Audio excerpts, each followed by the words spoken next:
Yo, what's up, guys?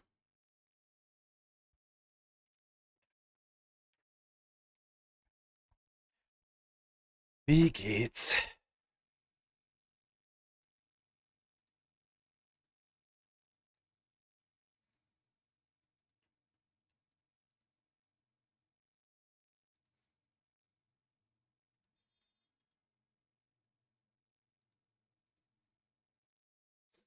Shit just does not stop, dude. Yesterday and today is 1 year ago.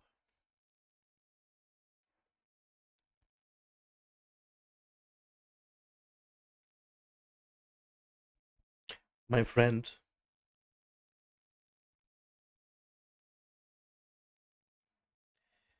killed himself.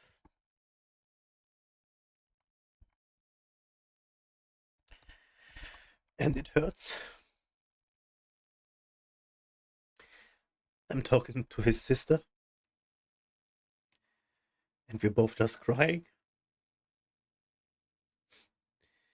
It just does not stop. There is always something to cry about.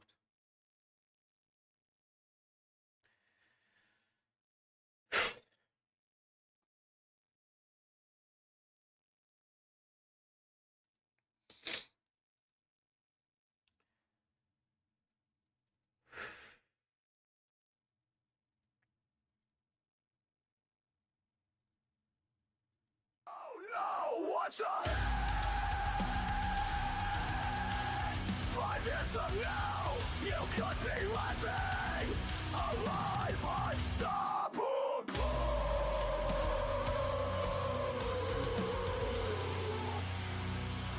The universe would feel your absence, even if you think no one would care.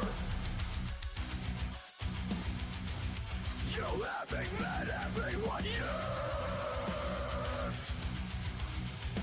Somewhere, someone is waiting for you. Sunlight on your skin after a cold night.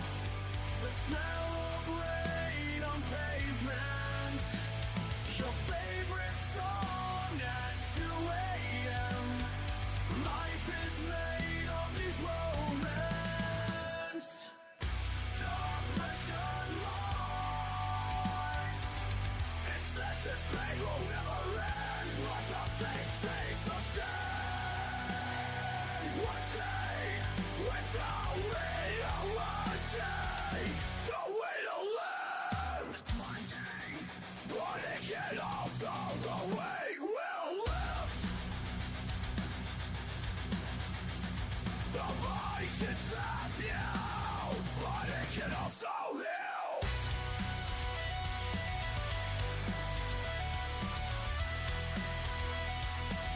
Your presence ripple through the world. A kind word, an helping hand. It matters. Someone will only survive because you exist. You are not your darkest thoughts. Like a storm, this will pass. Just hold on. This chapter is dark, but not the whole book. The best part might still be ahead. You matter, even if you don't believe it yet. I do.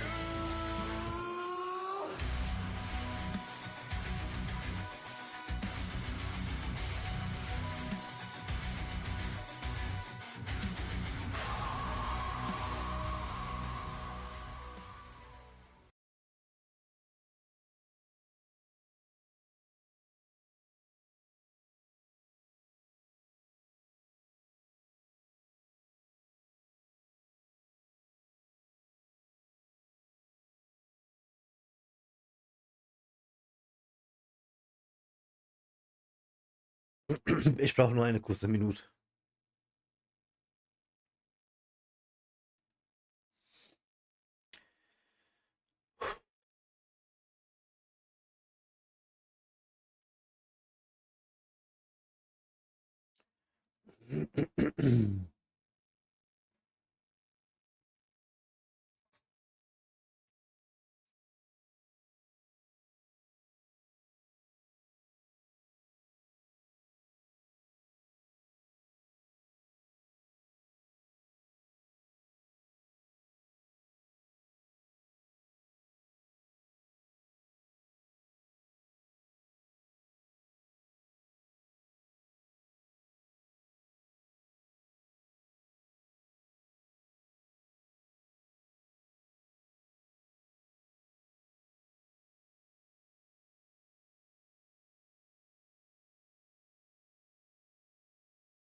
Okay, so we're gonna learn a little bit about autistic people more, about EMDR and Reiki.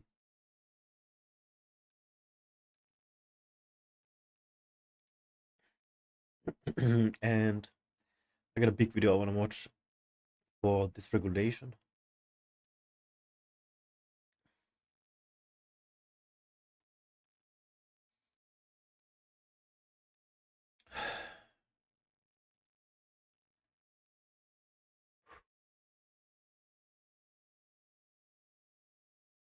Was ist gerade I just make a short for Instagram.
Okay, let's watch this.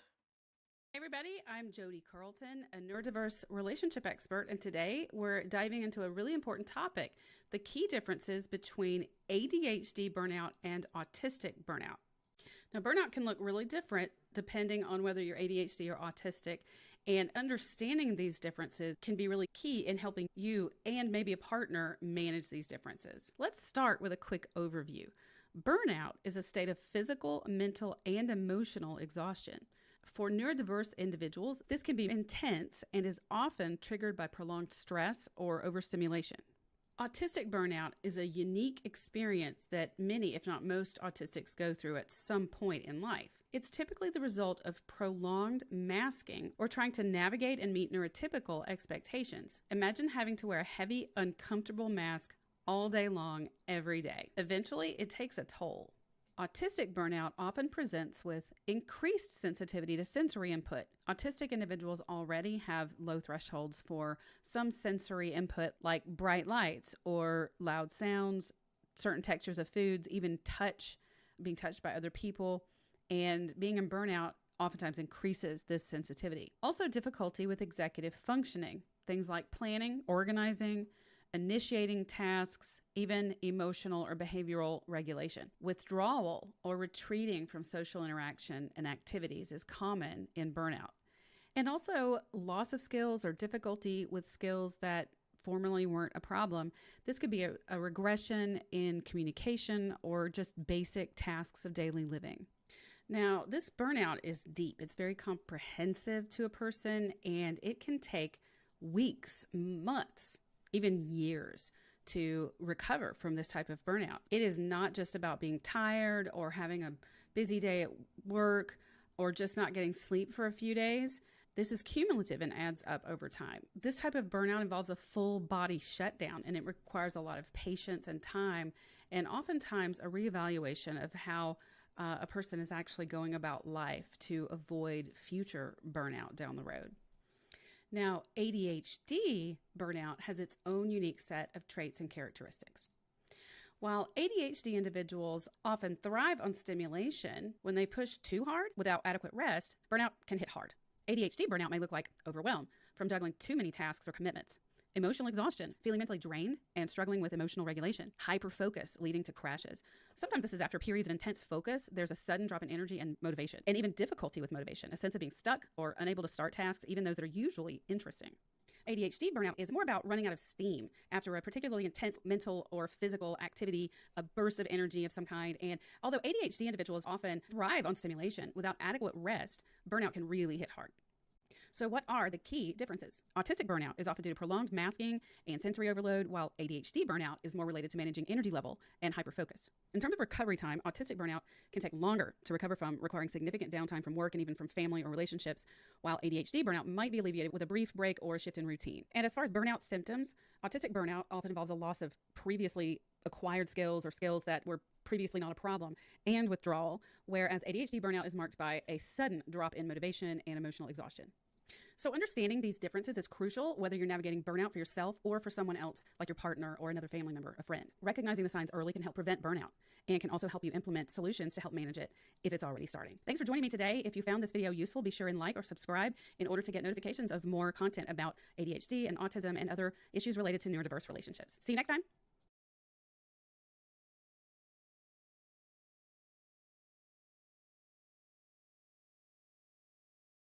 Hi, I'm Jody Carlton, and I'm a neurodiverse relationship expert.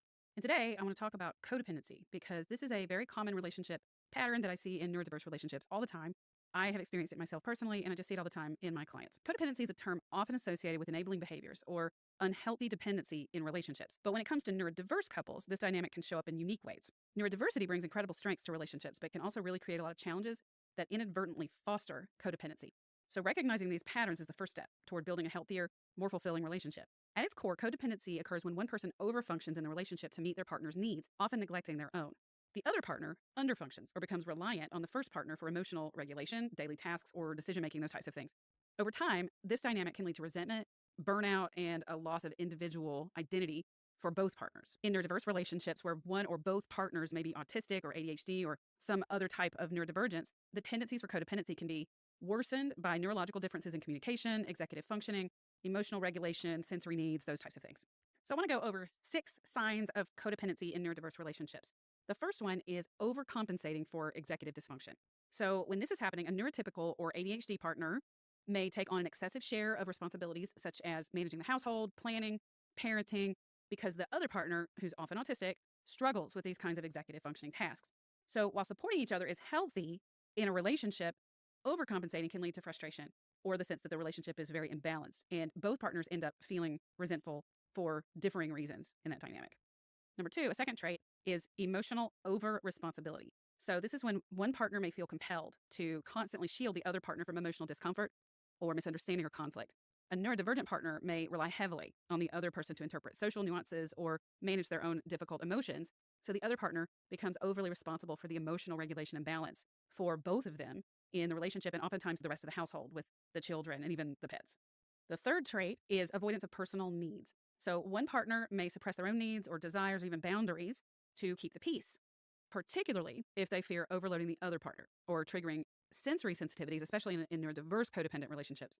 They don't want to trigger sensory overload, shutdowns, or meltdowns. And over time, though, this self-sacrifice erodes their own sense of self for the partner who minimizes themselves, and it also can erode identity for the other partner who feels parented. Number 4 goes right along with number 3, and it is caretaking instead of partnership. So in many cases, a partner might take on a caretaker role, treating the other partner more like a dependent than an equal. So this dynamic can prevent both partners from thriving and developing their full potential because neither one is being a complete adult in the relationship. Number 5 is a cycle of resentment and guilt that results from these other traits that I just described. So codependent relationships often create this cycle where the overfunctioning partner feels overwhelmed and resentful, while the underfunctioning partner feels shame and guilt for not measuring up. And the overfunctioning partner oftentimes starts to really communicate a lot of criticism and a lot of judgment, whereas the underfunctioning partner is not actually carrying their load and is outsourcing a lot to the overfunctioner. So this feedback loop then keeps both partners stuck, and they have difficulty setting boundaries for who is responsible for what, and for each person being accountable for themselves and not overgiving or over outsourcing. Now, the last trait I'm going to share today, the 6th one, is over-explaining. So over-explaining is this need, this compulsion to explain yourself. One partner, or sometimes both, may feel the need to over-explain excessively, and this can indicate a need for external approval or the need to justify because of feeling the potential for judgment or criticism. And so this is a common trait of codependency for one or both partners. And this can sometimes stem from past experiences in previous relationships, maybe even childhood or as an adult. And even in this relationship where there's been a lot of confusion and imbalance, and partners don't feel safe in just being who they are or making the choices they make or having the opinions they have without feeling the need to over-explain. So if you find yourself constantly needing to explain yourself just because you share your opinion or your decision, then this is a sign of codependency. I also want to say that this is not a comprehensive list of codependent traits, but these are six that I see coming up a lot in the couples that I'm working with. Now, I do want to clarify that this list of behaviors, codependent types of behaviors, can be present in all neurotypes: autistic, ADHD, ADHD, even neurotypical, and genders, all different genders. It's a commonly held myth that neurodivergent partners are always the takers and that neurotypical partners are the givers in these relationship dynamics. But in my own work with neurodiverse couples and in my own family, I've seen a range of combinations in codependent behaviors in partners who are in neurodiverse relationships. Now, in part 2, I'm going to go further into why codependency dynamics happen in neurodiverse relationships. So be sure and check out part 2 of this. This is quite triggering for reasons I don't want to elaborate now. I got flashbacks of bad times, and okay, I get it.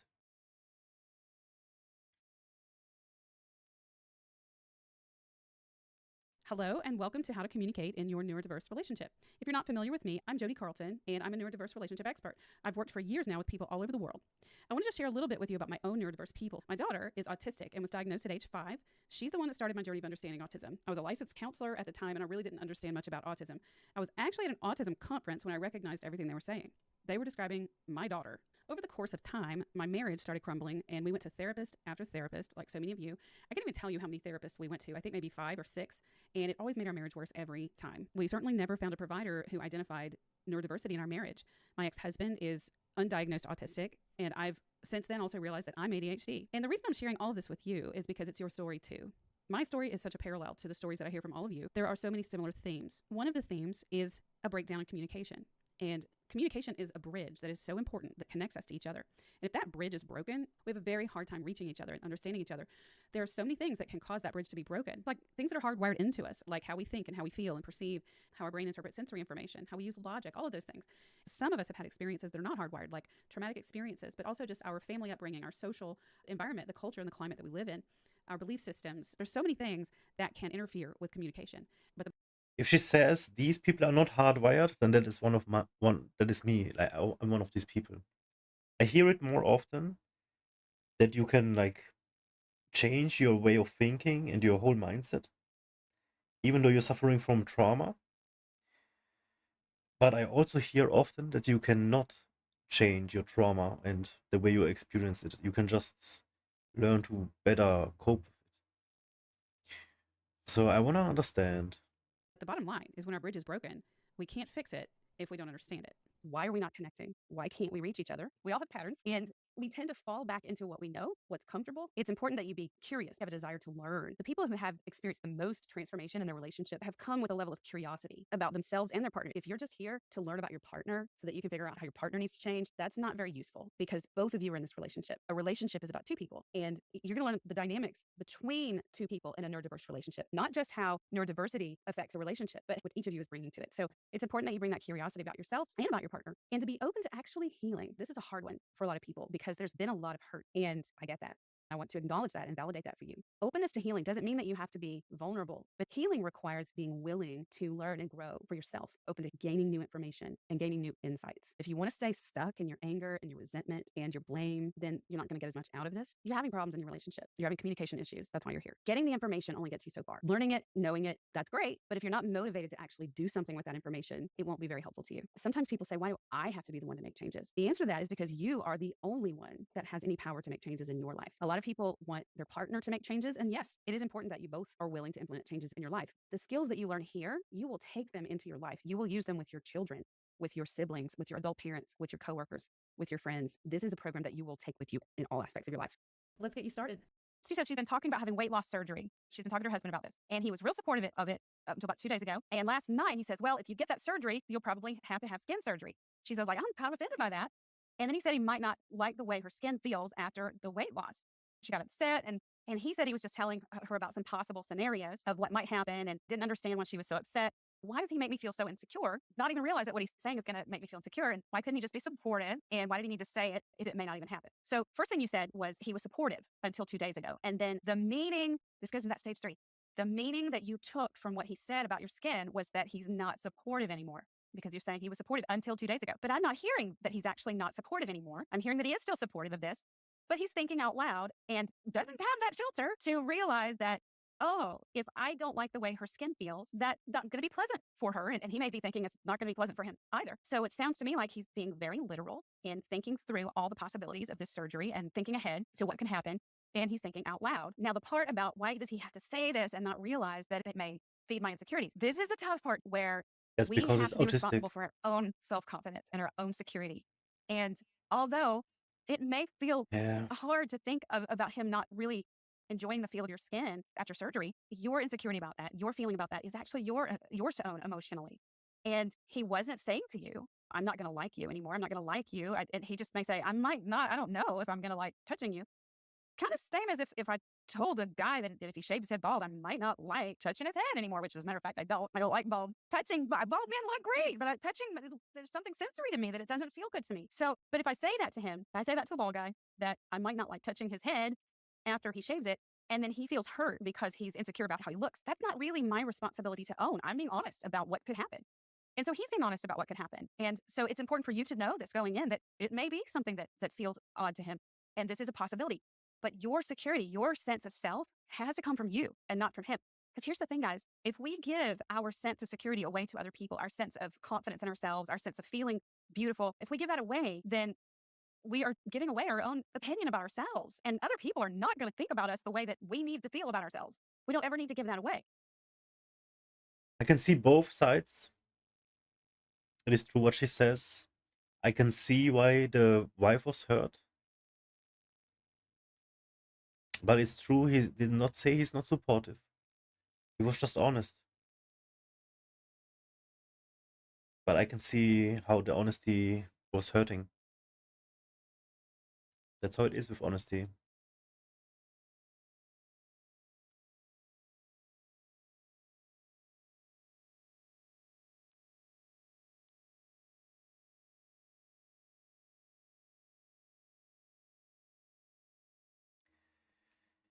One of the reasons I loved her so much was because she was so honest with me. She was actually the only person that loved me as much as she did and that was as honest as she was. And that is, I think, what it is. That got me dead.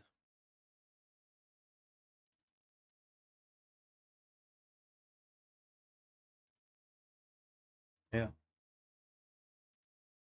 How do you tell someone who has ASD, which is autism spectrum disorder, how do you tell if they love you? Well, one of the ways that you can tell, and I'm going to go kind of down the list here on the article I wrote, is they will want to be in your presence. They may not want to be there in your presence as much as you'd like, but they will make time for you. So pay attention to that and pay attention to what they do to be in your presence. They may not want to be right next to you. They may not want to share as much physical contact with you as you'd like, but they will make it a point to be near you and to be in your presence. They may be across the room and they may be wanting to do things that are part of their own special interests, but they will want to be around you. They may also accept physical contact from you more than they accept from others. So even though physical contact is sometimes really uncomfortable and sometimes painful for folks on the spectrum, they may tend to accept it more from you than they do others. My daughter, it's hard for her. And I have some other folks in my life who are on the spectrum that are adults, and physical contact can be hard, but they understand that physical contact is important for me. So they will accept it from me, even though they will not accept it from others. It may be brief, but my daughter's actually told me, Mom, I know hugs are important for you. So she'll come to me, and we even call her Ask Me Hug, and it's kind of sideways. But she will accept it for me because she knows it's important for me. And so if you have someone on the spectrum in your life, make sure you communicate to them that physical contact is important to you, so that they know, make sure they know, and then see if they actually accept it from you. That's an important thing to look for. Also, if you ask someone if they love you and they say they do, take it for what it's worth. Don't continue to ask. Don't continue to badger them. Well, are you sure you do? Or well, how do you love me? Or, if they say, yes, I do love you, then take it for what it's worth. Those on the spectrum are not typically that good at lying. They may try, but they're not typically that good at lying. There may be some manipulative lying in kids and even adults. There can be some manipulative liars out there, particularly if there's some other psychopathology there. But for the most part, those who are on the spectrum are not good at lying. They're very concrete. And so if they say, I love you, then you can pretty much take it for what it's worth. They love you.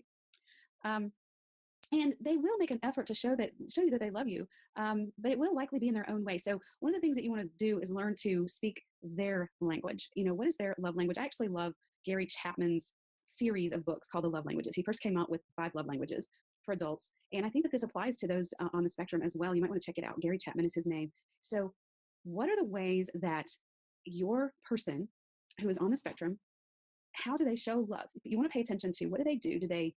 Is it through words? Is it through actions? Is it through gifts? Is it through deeds, acts of service? Do they do things for you? You won't want to pay as much attention to how you feel, how you receive love, as to how they give love. So you want to pay attention to what did they do when they are loving? What you want to play detective and figure out what did they do to not just you, but to others. And if they're doing that thing for you or to you, then they do love you. And then another way that you can kind of know that you're loved by someone on the spectrum is, do they include you in their special interests? And do they want to include you a lot? Because if you're really a special person to them and they want to invite you into their world a lot, someone on the spectrum, sometimes they're willing to talk to just about anybody about their special interests, but if they really want to include you and make you a part of their special interests, and now with kids, kids still talk to a wall about their special interests, but if we're talking about an adult who has special interests, whether it's, I don't know, whatever it is, reenactment groups or I don't know, there's so many different kinds of special interests. If they really want to include you and get you involved, and that's part of spending time with you too, then you can know that you're loved. Now, sometimes that's not the way you receive love, and that can be hard. So it's important to have those conversations if you're an adult and you love an adult who's on the spectrum. It's important to have conversations with them about how you receive love. Oftentimes, those on the spectrum, they need scripting. They need a script, and it can be hard. It may seem like, that doesn't seem natural. I want them to just know how to love me. Well, that's not how it works always with people who are on the spectrum.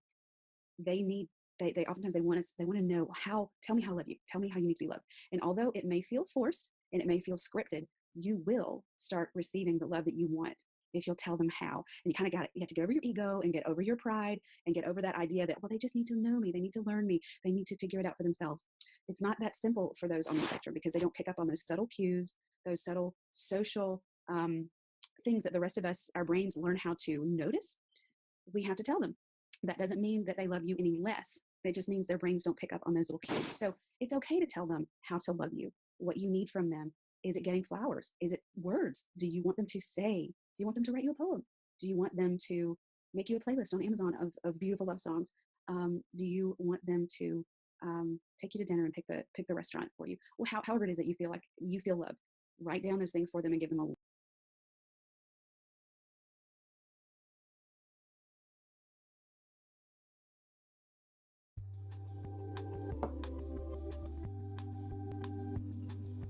Has said, she asks me, any suggestions about dealing with the narcissism?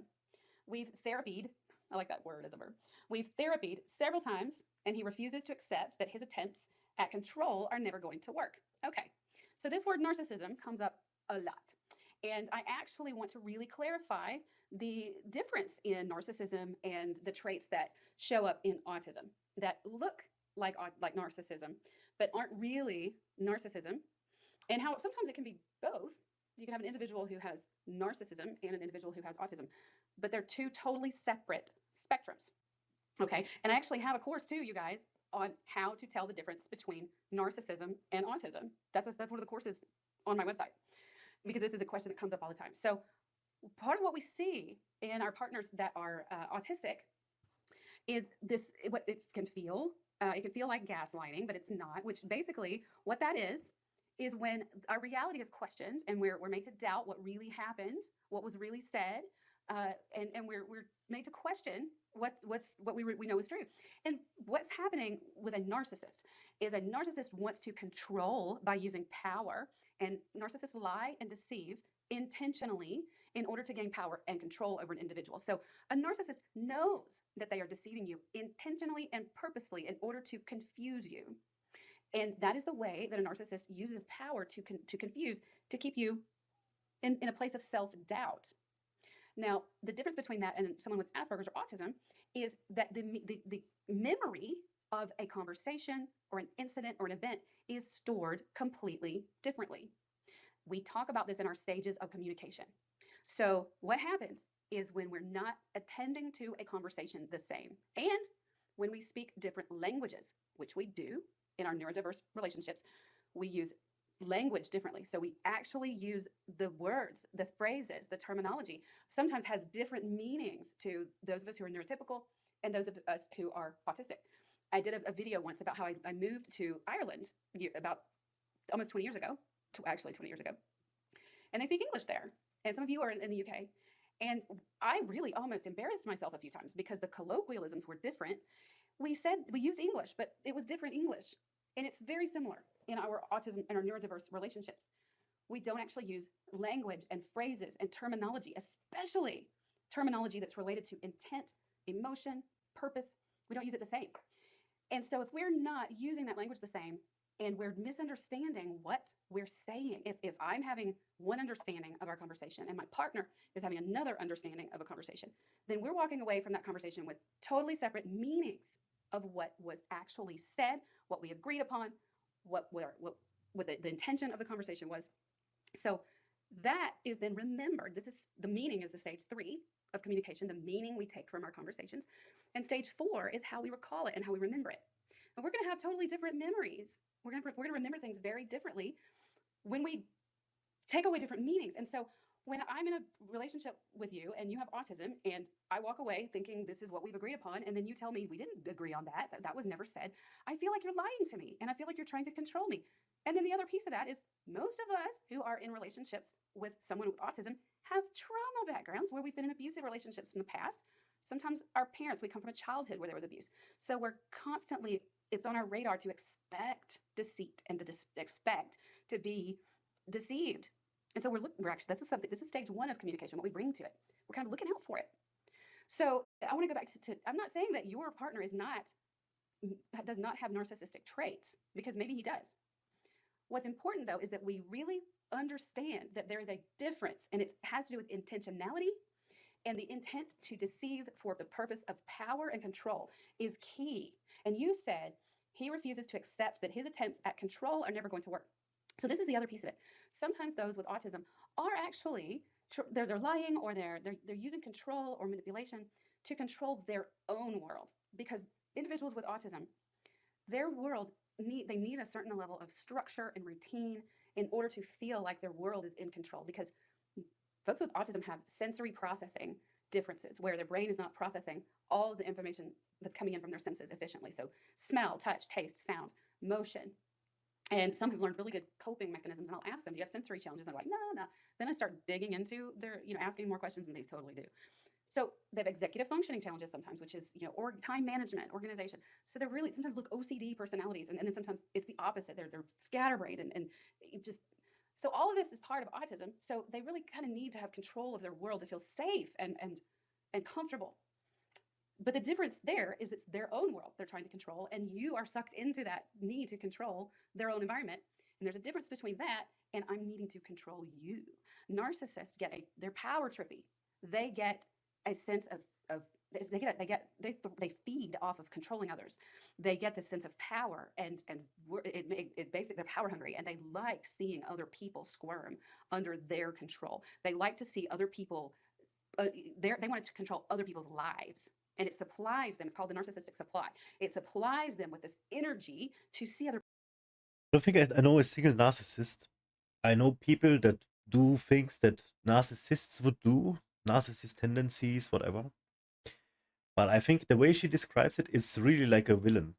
It's really like a bad person, abusive. And also, as she says, feeding on other people's misery. Like, who does that, dude? That is evil, right? So, the more I learn about that as well, the more I don't understand when people just throw around the word narcissist. Left and right, I read it everywhere. Other people be controlled by them. Totally different type of control than what someone with Asperger's needs. Someone with autism, Asperger's, you guys know I use the same term, needs to control their own world. And everybody else who's in it gets sucked into that vortex of control. But it's because they need their own environment to feel safe. Narcissist feeds off of controlling other people. Okay, I've got some comments here. It says, yes, I was in a relationship with a narcissist, and when I first met my husband, I labeled him. But since I know he has Asperger's now, I can really see the difference. He doesn't intentionally hurt me. He doesn't have a clue. Nothing's intentional. And this is so common. I see so many women, especially, and men too, actually, men too, who go from a narcissistic relationship. And sometimes that's a parent, but sometimes it's a previous marriage or boyfriend, girlfriend into a autism spectrum relationship. It's like the next step. And it's because we tend to go to what we know. We are creatures of habit, and we go to what we know. But we've learned to recognize the really toxic abuse, and we steer clear of that, and we go toward a different kind of relationship that still feels similar but better. But then over time, we start to recognize or feel like there are still some of those same challenges there, but we get triggered because it still feels abusive. The cool thing is, though, autism relationships can absolutely be fulfilling and can be fixed. We can learn. I coach people every day to learn how to have a really successful, fulfilling, wonderful relationship, because men and women who are autistic are not these toxic abusers. And so that's the difference. And so, but a narcissistic relationship is never going to work. It's not going to be fulfilling, and it's not going to work. Now, a truly dangerous relationship is with someone who has autism and is also a narcissist. That is a sociopathic individual. And that person can truly be dangerous because you have autism, but you also have narcissism, which I've met individuals like this, and there's just a total lack of regard for human beings sometimes. Wow. And so it's a truly dangerous situation.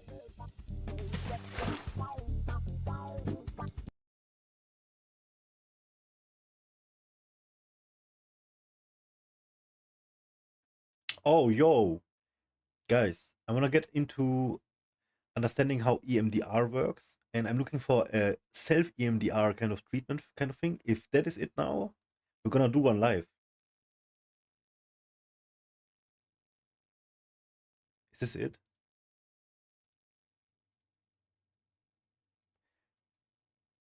Okay, it looks like this is one of them. Read below for the instructions. I'm not gonna read the instructions yet. I'm gonna tell you what I think what it is. Fascinating, yeah? Trauma happens because your brain cannot process whatever the trauma is. It registers the trauma, but it can't file it properly.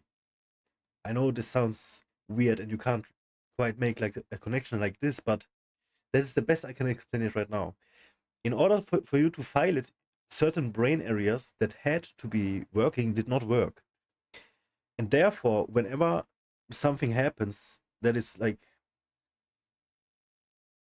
close to the trauma, and then the certain area of brain starts to function, these corrupt files or unfiled files that are somewhere around in your brain also are getting activated, and then that compounds onto your whatever you're feeling in this moment, and then the depression becomes bigger and the trauma gives you a flashback, and that's how panic attacks occur. That's how all this kind of stuff happens.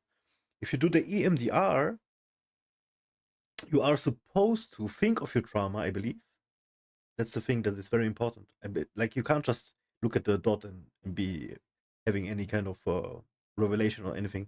It is you have to get back into this mindset, back into the trauma. You have to think about it. You have to deal with it, and at the same time, then look at the.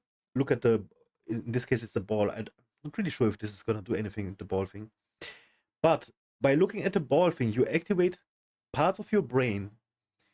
By thinking about the trauma, you activate parts of your brain. Both these parts are gonna be necessary for you to recycle the trauma and be able to finally file it and basically be done with it. So this is very fascinating to me, and I believe after the past weeks, all the things that we have learned about subconsciousness and neuroplasticity and how you can change your brain and whatever you're thinking, I believe this can do something. So let's see, what is this? So instructions say sit facing the screen. We're gonna do this now. It's probably not gonna do anything because this looks like a Lidl EMDR, if you know what I mean. But I'm gonna look for more of this. Anyways, sit facing the screen squarely. It needs to be a computer screen or large tablet. The larger the better. This won't work well on smaller devices. I have a huge screen here in front of me. Hold your head still. Don't move your head from side to side. Follow the dot with your eyes. Before clicking play, do a body scan from head to toe for physical sensations, not emotions or thoughts. Does your chest feel tight? Are your hands shaking? Does your head hurt? Is your face hot? Do your legs feel tense? Are you feeling numb? What does your body feel? Click play as you follow the dot with your eyes. Hold your head still. Use imagery to change the physical sensation in your body. For example, if you feel a heaviness in your chest, you might visualize a crane lifting a large weight with a magnet off your chest. If you have a headache, you might visualize cool bubbles rippling through your neck and out of the top of your head. Let your body give you an image that works for you. Repeat until you have changed or released all negative or uncomfortable physical sensations. Then watch the video again and imagine energizing, peaceful sensations entering your body through your head, fingers and toes. Positive light. See the color of the light. Something soothing. You will feel much calmer and more relaxed when you are done. Use eye movements at any time. In a room, pick two corners of the ceiling and move your eyes from corner to corner. The science. Bilateral eye movements stimulate both hemispheres of the brain and facilitate the process and storage of memories. Here it is. Trauma therapies such as EMDR and accelerated resolution therapy use eye movements to treat PTSD, acute trauma, and other fear-related disorders that activate the amygdala in the brain. The amygdala is a critical part of the brain that responds to threats and danger. A response that keeps us safe, but is problematic when it is over responsive to a threat that is not present or to a memory. That is when you get the flashbacks. That's what I'm talking about. Bilateral eye movements deactivate the amygdala and facilitate cognitive, thought-based regulation of emotions like fear.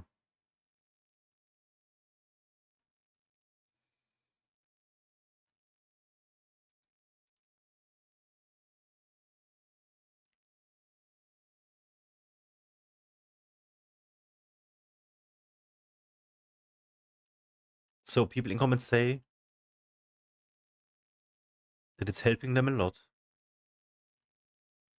Okay, we're gonna do this now. And fuck. I need to put it on the other screen, huh? Hold on. Oh, here we go.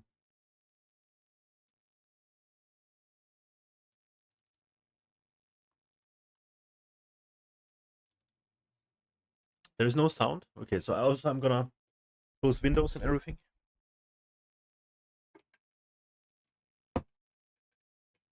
So they didn't say think of the trauma. They said think about whatever negative feeling you have and how it would be lifted. And then repeat until you have changed or released all negative. Then watch the video again and imagine re-energizing. And imagine energizing, peaceful sensation entering your body, through your head, fingers and toes. Okay. Does your chest feel tight? Not right now. Are your hands shaking? Not right now. Does your head hurt? No. Is your face hot? No. Do your legs feel tense? Maybe. Are your feet numb? No. What does your body feel?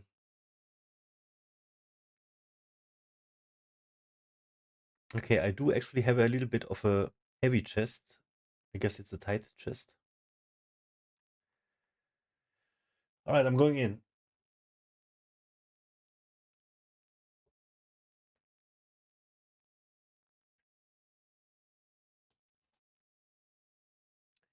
Am I supposed to have this like on a certain height or something?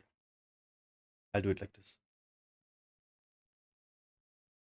Should I?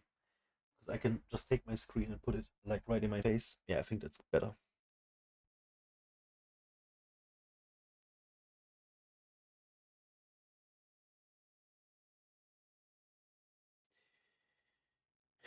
Okay, this is my first exposure to EMDR treatment. It is a little bit of a little EMDR from YouTube, but we're gonna try and see what happens.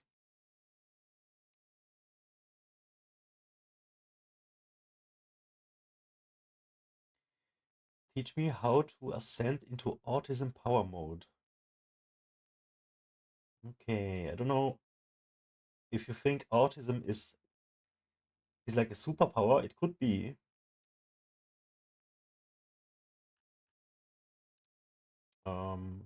Anyways, all right, let's do this.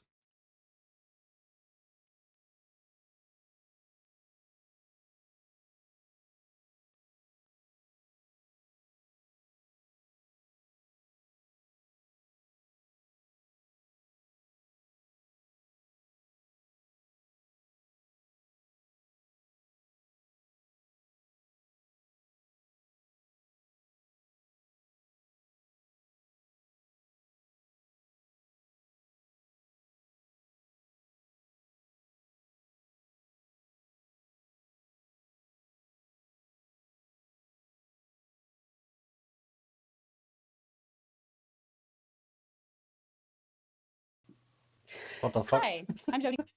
That was over too fast. Wait. I don't think I did it right. I don't know if I felt anything.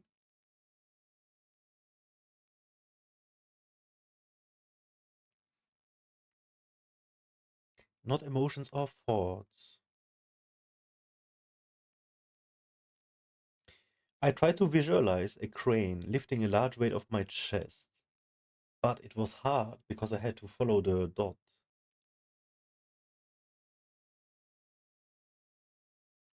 Okay, I'm gonna go again.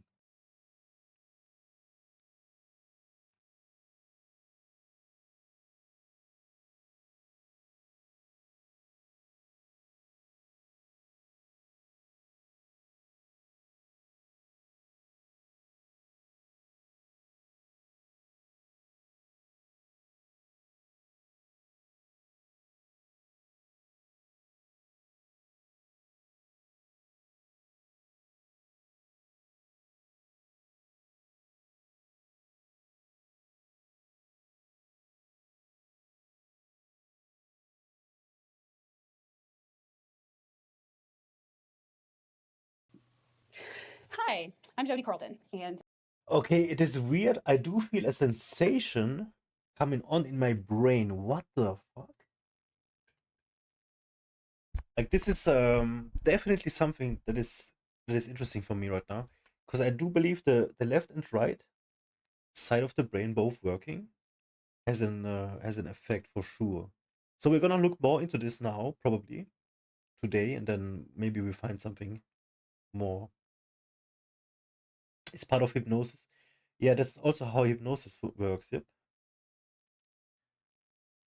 So, hmm, guess now we found out why hypnosis works, huh? Yeah, I mean, you stimulate both sides of the brain, and therefore you are also able to access more information and be able to process more information. And also differently because other areas are processing it. That is so fascinating. And then the subconscious, however it is working within that.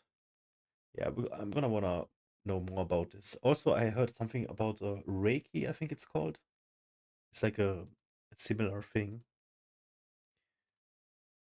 That is cool.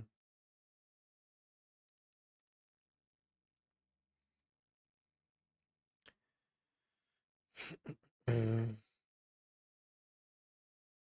yeah. Alrighty. Let's put this aside because I was looking for this. I'm gonna check out more about this.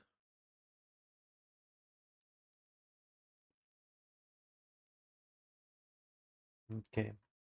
Let's finish these 2 videos and then we got this playlist done.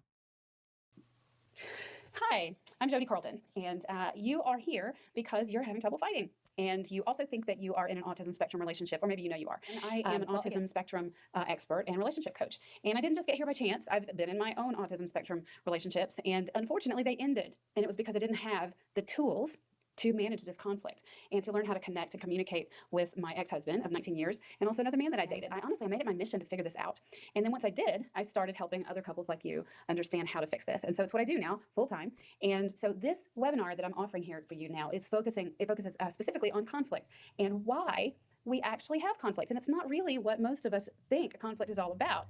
And then we also talk about what you can actually do to fix this conflict. Conflict is something that's really misunderstood, and in all relationships really, but particularly in spectrum relationships, because we really truly don't speak the same language. Our brains don't work the same. And so it's so important to understand where conflict comes from so that we can then start to learn how to connect and communicate. So I'm also in this webinar, this 45-minute webinar, I'm going to give you a crash course on the stages of communication too, where these are fundamental to learning how to interrupt. Oh, she's only gonna talk about the webinar? Because I know, I Come get it, on. I've been there. You're looping and you're covering the same fights over and over again. You're going back through them, the same hurts, the same frustrations, and you don't know how to get out of this cycle. And it's just building like a snowball that's getting bigger and bigger, and your relationship is becoming more and more painful, and your partner is probably withdrawing, and maybe you're pursuing, or maybe you're the withdrawer and your partner's the pursuer, and you're here because you're desperate. You're desperate to figure out a way to fix this. So I've got this webinar here to help you get started with that. And then once you get done with this, the next step is my communication transformation coaching program. And I've got a prep course that I really encourage everybody to. Okay. Hey, you guys. I have dinner in the oven, and my alarm's probably going to go off here in a second. So I wanted to just hop on here and say something about a theme that keeps coming up with you guys, with ladies in particular. This is coming up with my clients, and I've had several women email me this week who have shared with me, they've emailed me. I had one woman in particular email me and ask me about trying to get her partner to communicate with her, and she doesn't know how to get him to communicate with her more. And I hear a lot from my clients that they're just exhausted in their relationships, and they're just beating their heads, and talking to you ladies, by the way, beating their heads against the wall, trying to figure out how to engage their partners in the relationship and in communication strategies, and they're just exhausted. And I know one of you here even said, you've been to counseling, and that didn't work. A lot of guys won't even show up for counseling, and when you do, I've said that I understand that doesn't always work. And something I wanted to just communicate to you ladies is that it's very liberating, and there's a lot of freedom in realizing that you really can't get him to do anything. No matter how hard you try to get him, or anybody else for that matter, to do something, you're just not going to be able to. And the harder you try, the harder he's going to dig in his heels, and he's not going to let you control him. And I don't think that many of you are trying to control him. You're just trying to interact with him. You're trying to communicate with him. And you do speak those different languages, and you don't know how to connect. And you are trying to figure out how to do this. But the harder you try to get him to do it the ways that you're trying to get him to do it, the worse it's getting. And you are exhausted by this. And there comes a point where, when we realize how limited our own control is, how limited we are in getting somebody else to do something, how limited we are in even controlling the world around us. There's actually a lot of freedom in that. That the only person we can actually control is ourselves, and how we respond to others, how we respond to the situations in our life, how we respond to our relationship, who we are, and how we show up in our relationship. And what a lot of women learn when they work with me, now I work with couples, but I also work with just women, and sometimes I work with just men. And they ask me sometimes, how is this going to help my relationship?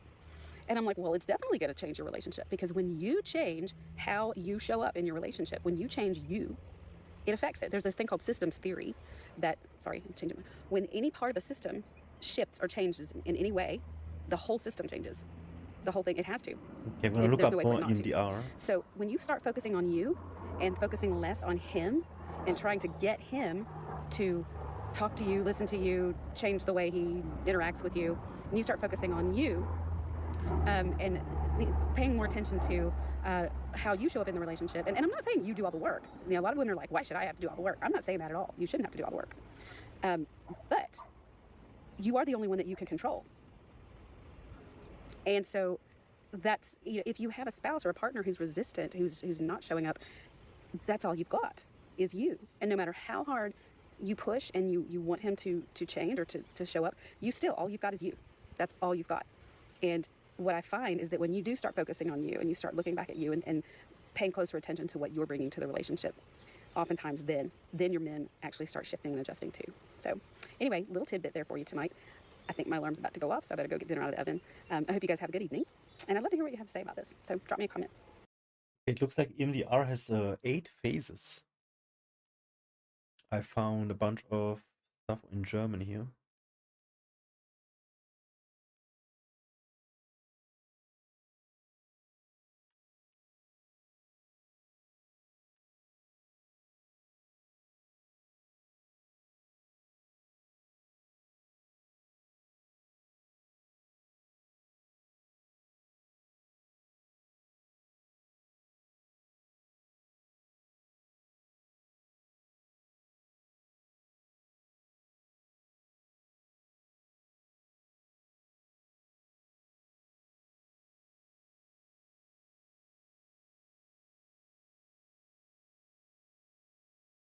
Prince Harry opens up about EMDR therapy. Wow.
Okay, ich finde nichts mehr. EMDR.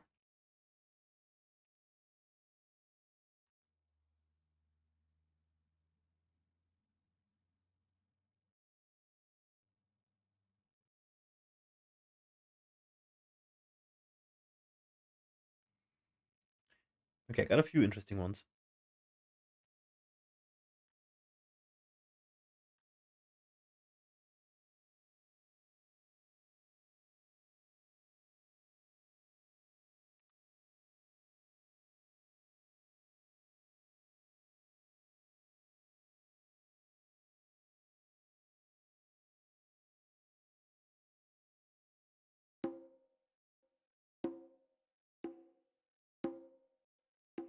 I don't know if there should be a sound like this. For example, here,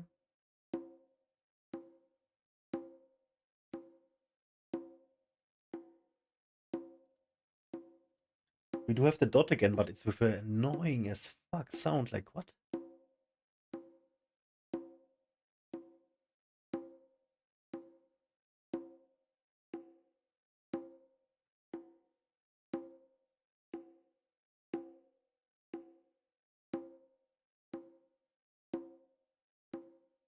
How can you have an ad 30 seconds in? Everybody is annoyed because of the ad.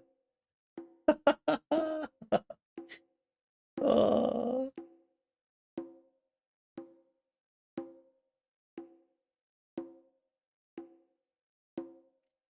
Another video from Ray we're gonna watch for sure.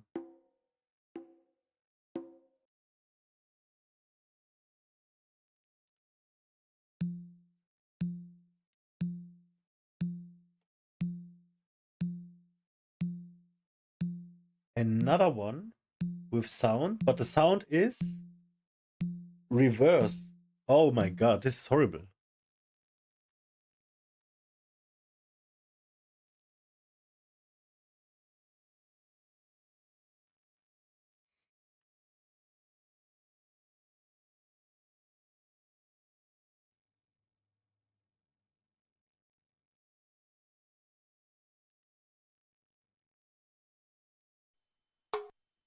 No, no.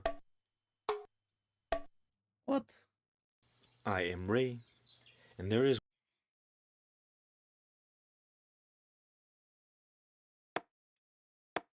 Oh, this is even more disgusting. I mean, I can just turn off the volume, but still. What were they thinking? Oh, yuck, this hurts my brain. Bro.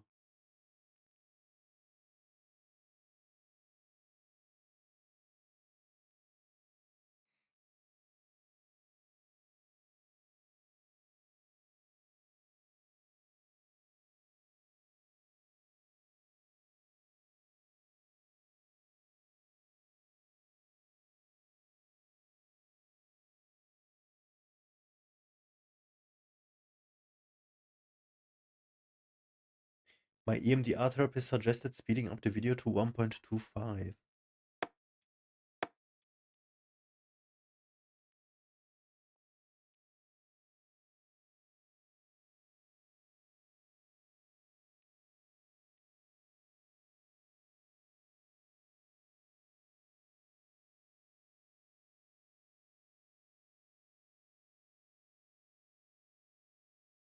Okay. And another one. Yeah, we're gonna do this now for a longer session.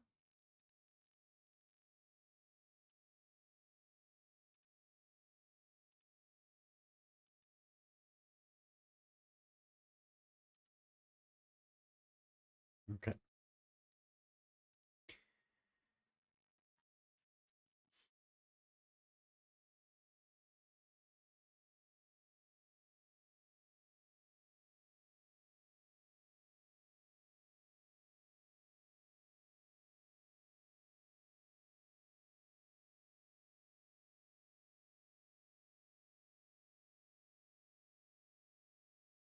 Okay, so this one has a little bit of a different explanation to it.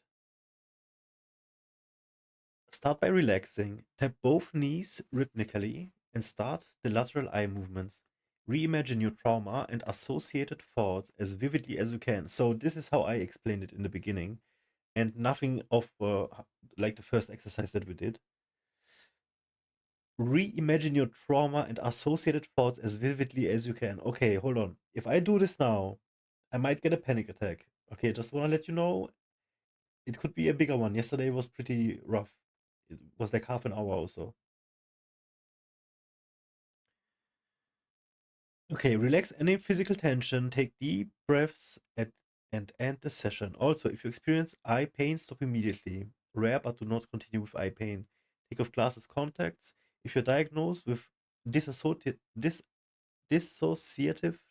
disorder, do not do MDR without a highly trained EDMR. Okay. Don't ignore 1 to 3, seriously. Disclaimer, I have used this and have had out of this world results. EMDR is amazing and I highly recommend it.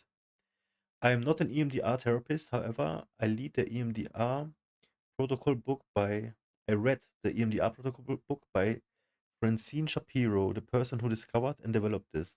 And it's important you understand some things instead of winging this. Seriously, don't ignore these 3 steps above, and please go back to reread them.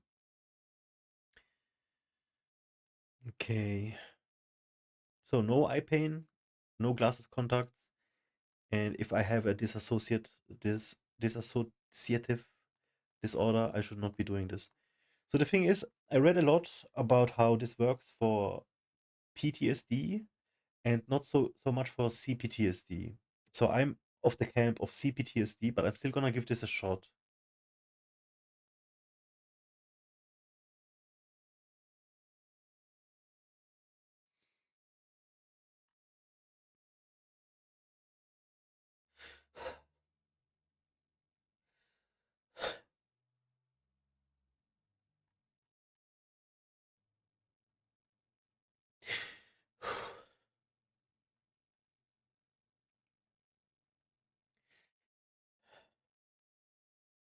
Okay.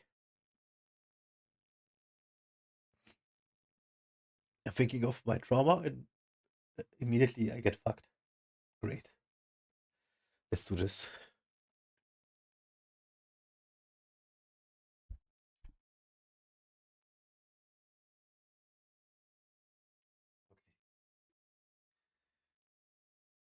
Okay. So no sound. I don't think you need sound.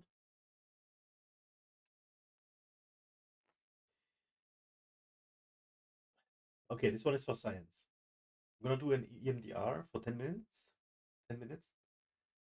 What I'm gonna do is I'm gonna relax as much as I can and think about as vividly as I can about my trauma.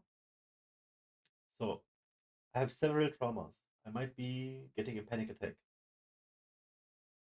That's all I wanna say. I'm already crying.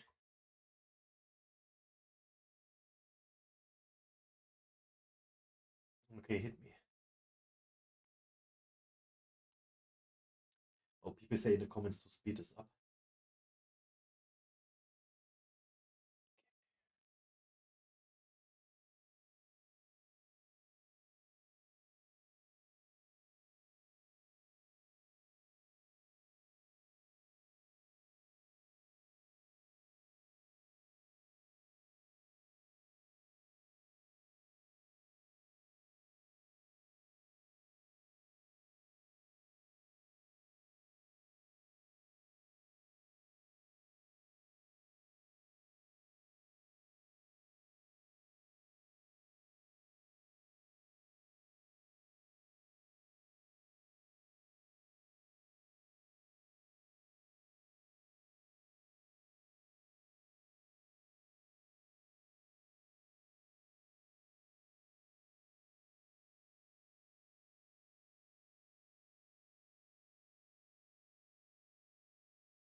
Okay.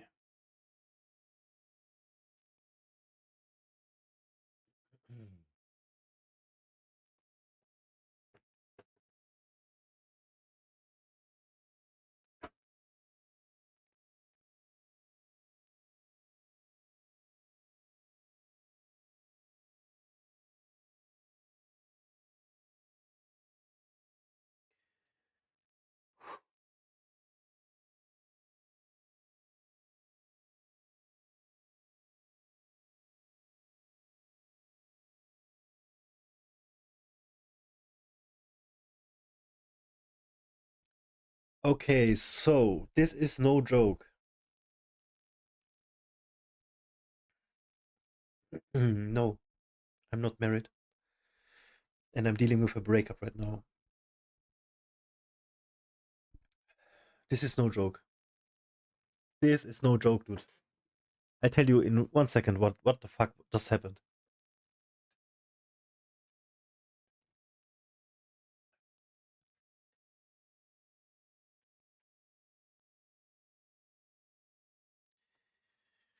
Okay, I'm gonna do more of this. I'm not sure if I should more now.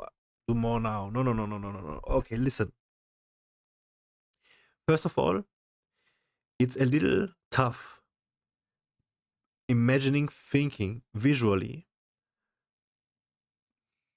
while also trying to have your eyes on the dot. However, I was able to fully manifest the sound of what I said, what I heard, and a little bit of the feeling of how it felt. But that's what I want to talk about now mostly. The feeling felt really dull. And considering of what I just thought about, and that was all of my trauma, and even a new trauma came up that I was not thinking about for such a long time, and it came up in my mind. And I saw it all, I thought about it all, I felt it all, I heard it all, but I was unable to feel emotions the way I do whenever I did not have my eyes on the dot. So whenever I would have thought about these things, not doing the EMDR, I would like cry, or it would be very hard to breathe. I would get very anxious and panic attacks. This time it was not the case. Absolutely not. Because you are like mesmerized and just keep focusing on the dot.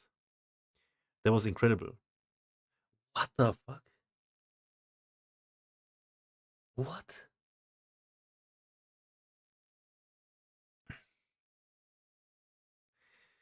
I got an idea because of this one trauma that came up now. I'm gonna make a list of all the things, and probably while making the list, I'm gonna be dying. But I will make the list. I'm gonna read it before the next session, and then we're gonna go again. And I do know now, I believe, why this helps for a single event much better than when you have a complex traumatic stress disorder, because there is just so much. It is just so much.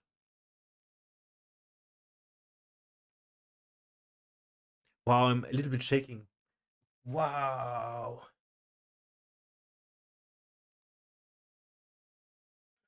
Okay.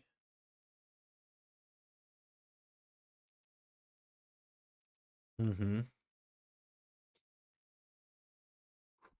So if this works, it just reinforces whatever we learned about just using the brain, manipulate the brain.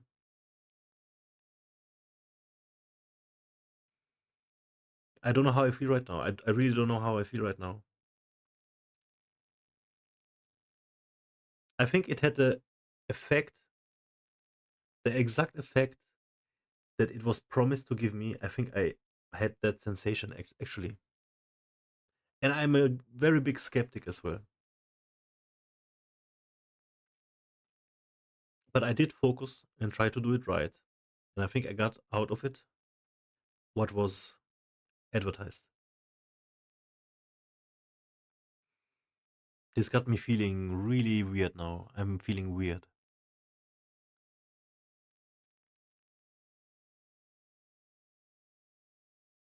Damn, dude.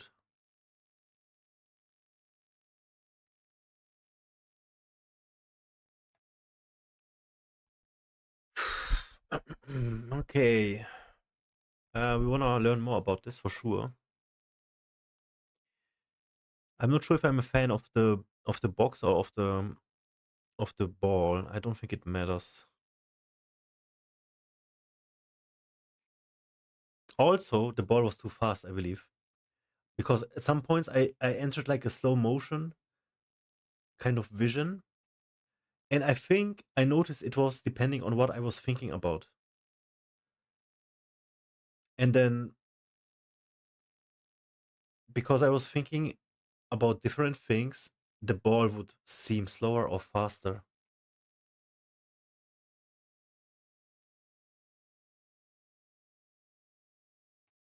That is cool, dude. Okay.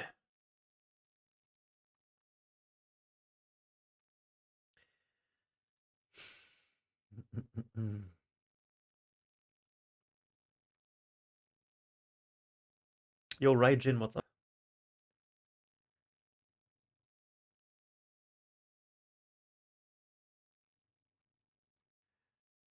And people on Kick. Guys, we're streaming on Kick, Twitch, and YouTube at the same time.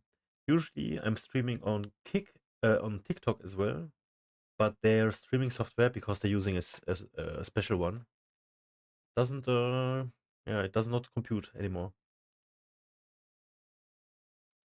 Just chilling, okay. Are you from Germany?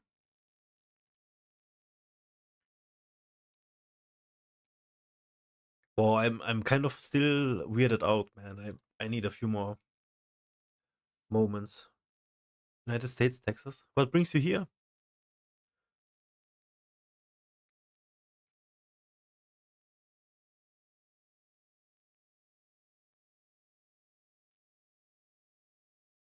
Mental health tech? Yeah.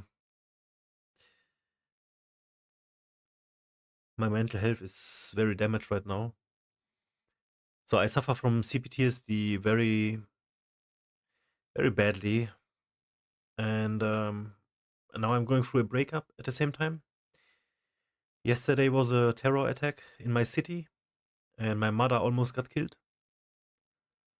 And today is 1 year ago since my friend killed himself. So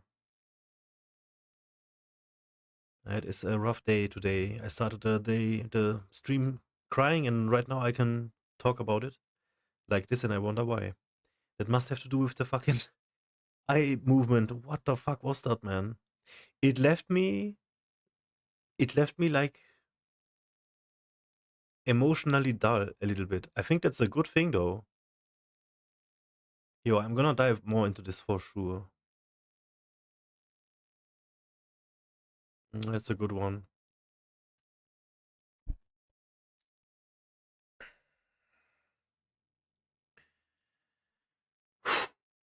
Wow.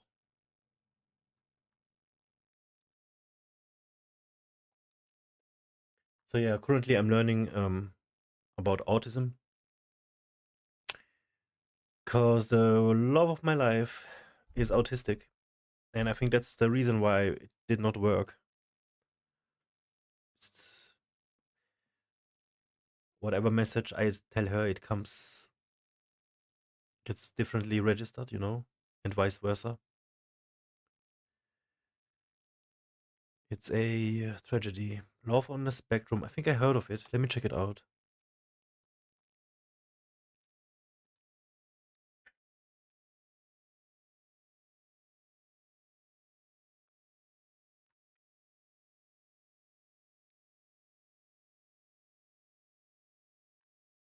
Oh, it's a series, huh?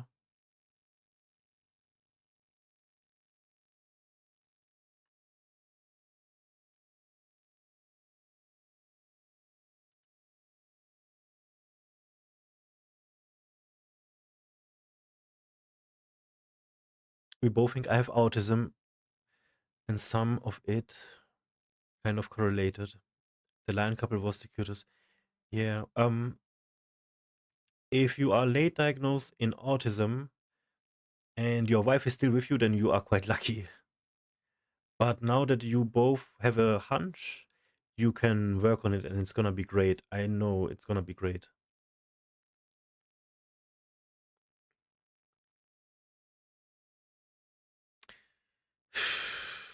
Sadly, for me, the time was not enough.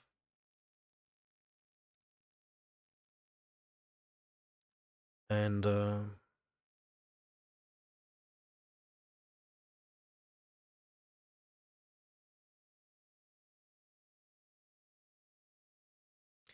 I am just empty right now.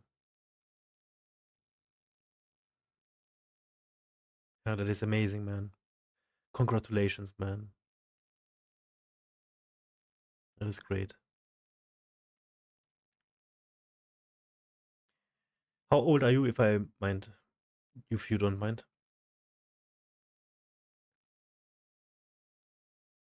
34. I'm 36. No children. And because of my depression, I never had a relationship. I had one serious relationship of a year, but that only lasted a year because we were both in the same class, I suppose. And then the second longest relationship I had was like just a few months. Oh yeah, I'm definitely interested, man. That is so cool. Occult. Crazy. Yeah. I'm into all of this. Yo, can you give your YouTube name? You can't give the link here. It's gonna be censored. I am just now trying to understand my psychology more than ever. I did 10 years ago already started it. And even though it was only the surface, all the things that I unveiled, it was so minimal compared to where I am right now. It was still a lot of work. So for the whole span of 10 years, I only scratched the iceberg a little bit, but it was, for me, it was a lot. And now, for the past half year, I'm deep in the trenches. And hopefully at some point I can also make videos to help people and not just watch and react to other people, you know?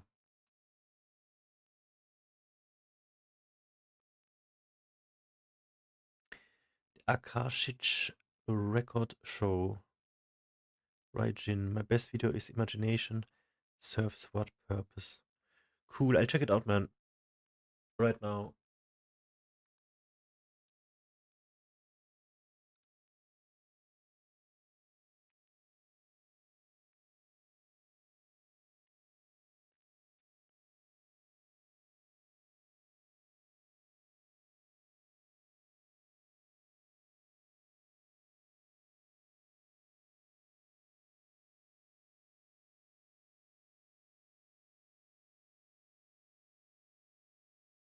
Yo, I love the art. Did you do this with AI?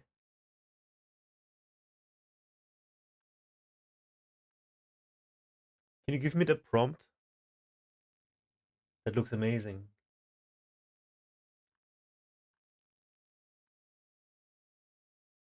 Progress report, playground progress. Is this your Update your time on backyard? the playground. So I've cleared out most of the junk. Is this your yard? Wow, bro. Oh man, you are so blessed. Oh, that is so amazing, man. Issue. Good for you, dude. Yo, I leave a sub and a thumb. Oh, that is so cool for the kids. They're gonna be so happy. Some sort of barricade here. I'm gonna get rid of. Yeah. Nice, man, nice. I am jelly. I am jelly as fuck, dude.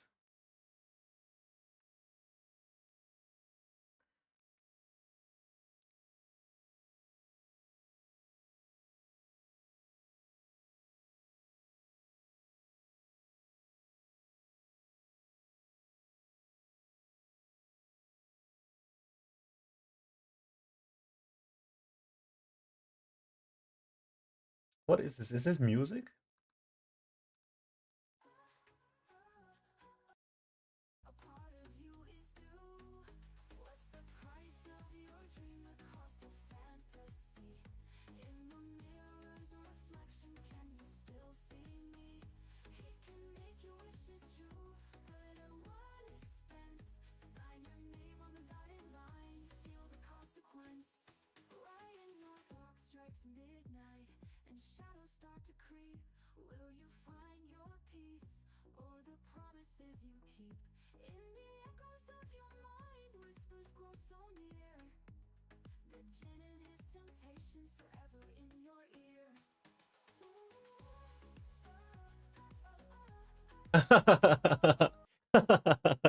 What the fuck? Ray smiles in the darkness, no place to flee. I know about the jinn of Islam.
Yo, tell me when you're back.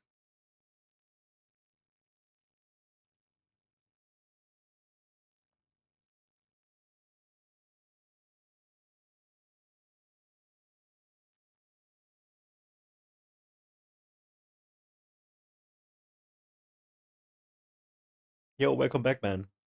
What was I saying? I know about the jinn. I know about the Islam jinn, and yeah, the lyrics are cool. Yeah, keep it up, man. That's cool stuff. I made some songs too, but I can't be listening to them right now. It's all just emo, broken heart shit.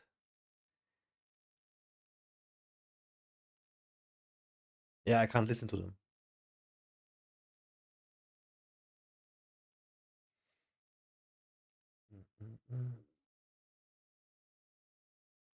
But it's like metalcore, and none of the feel good stuff that you do.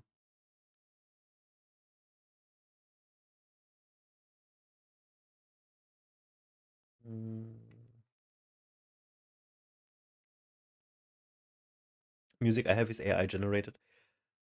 Yeah. Yeah, I do also with the help of AI, and then I can just play like a riff or hum a melody or something, and then it basically does the rest.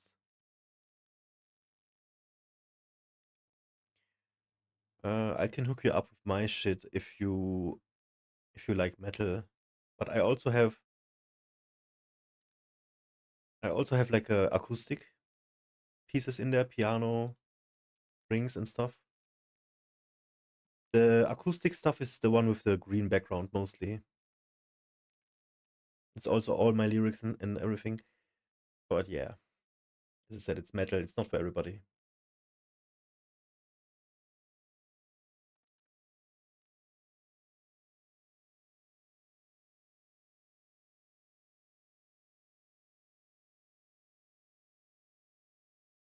Okay.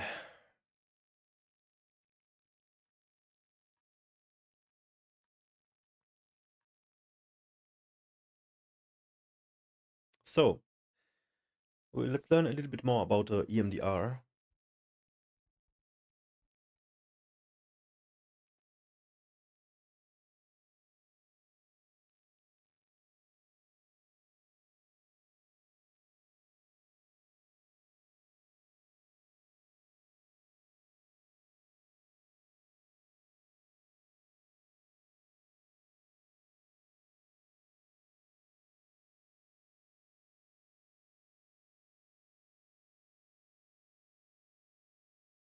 Man, what is going on with Trump and Zelensky?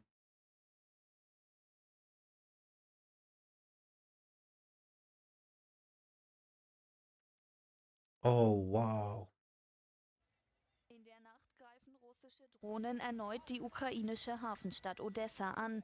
Währenddessen kommt aus Washington die Nachricht, dass die USA die Militärhilfen für die Ukraine bis auf Weiteres aussetzen. Zuvor rät US-Präsident Trump dem ukrainischen Präsidenten Zelensky: Ich denke, er sollte einfach mehr Dankbarkeit zeigen, weil die USA mit ihnen durch dick und dünn gegangen ist. Wir haben ihnen viel mehr gegeben als Europa, obwohl die Grenze bei ihnen ist. Trump verlangt von Zelensky, sich auf Friedensverhandlungen mit Russland einzulassen und erhöht so nun den Druck. Aus der Ukraine heißt es heute: Natürlich zählen wir auf die US-Unterstützung, der Austausch von Geheimdienstinformationen, die Luftverteidigung, also der Schutz unseres Himmels, unserer Städte und der Zivilbevölkerung. Das alles ist Beitrag der USA. Präsident Biden waren die USA der größte Waffenlieferant der Ukraine. Gut 30% der Waffen und Technik, die die ukrainische Armee an der Front einsetzt, stammen laut Präsident Zelensky aus Wehrwaffen, gehen, was wir technisch nach meiner Meinung Seite Russlands und zumindest von hier aus betrachtet völlig ohne Widerstände? Oder gibt es noch Widerworte bei den Republikanern? Es gibt so gut wie gar keine Widerworte mehr bei den Republikanern. Es ist wirklich irre zu beobachten, was aus der Republikanischen Partei geworden ist. The beep in the background destroyed it for me. Watch the entire thing, but that is the gist. Zelensky said, "Give us support, or else America may be next to suffer." I guess he implies of Russia being Russia attacking America next. It would never happen, man. That will never happen. But what does he mean? Give us support? They gave them support already, no? Did he want more? He wants more support, yeah. Fuck. That is such bullshit, man. They just landed a big attack, I heard. Ukraine to Russia, like one of the biggest attacks yet. So they probably thought they're gonna have American support while doing this attack, right? Man, oh man. If you are dependent on other people, that is...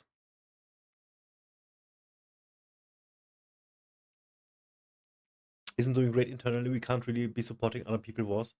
That's a good argument. Fuck.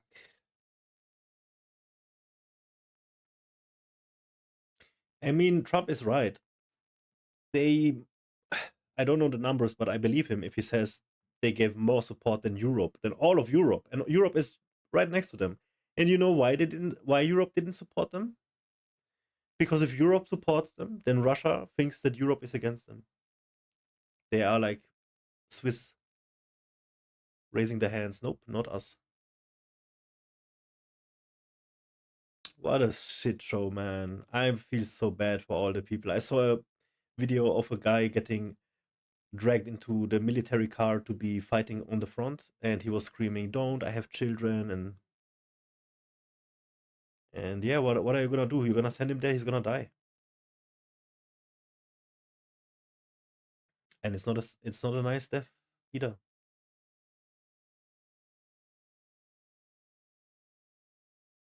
Oh man, what a terrible situation.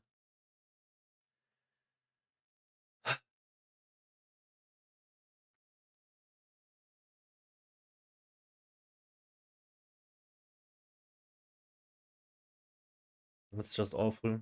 I feel so awful. Because we can just watch. We can just watch and wait for more death. I'm not afraid of World War III or America versus Russia, which is World War III. Because it's gonna be too big. It's not gonna happen. If it happens, then everybody dies. So why should I be afraid? Everybody dies. But it's not gonna happen.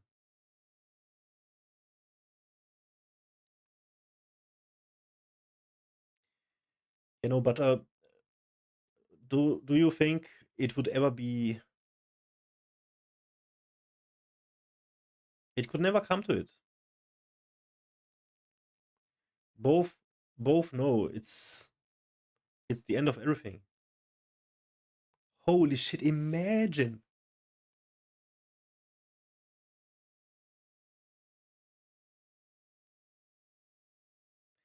Man, if US wants to take out Russia, they should do it now.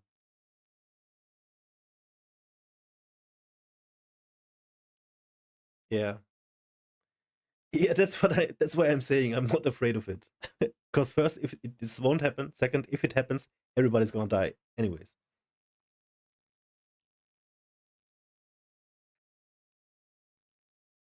An EMP bomb, electromagnetic field or something. Fuck. Dude, holy fuck. Russia has the numbers, but also not anymore. Not that much. If US wants to take them out, they should do it now. But US has the tech. They have shit that we don't know about. And even if some shit slips through the cracks and we are like, oh, look at this. What is this? It's still, we haven't seen anything. Same goes for Russia, I suppose. But yeah.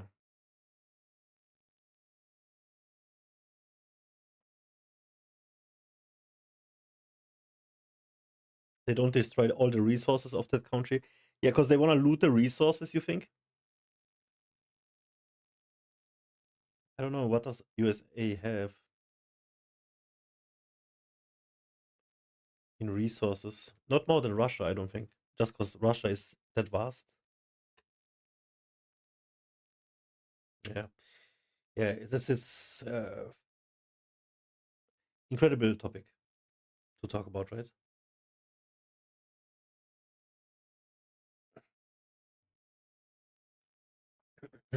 Okay.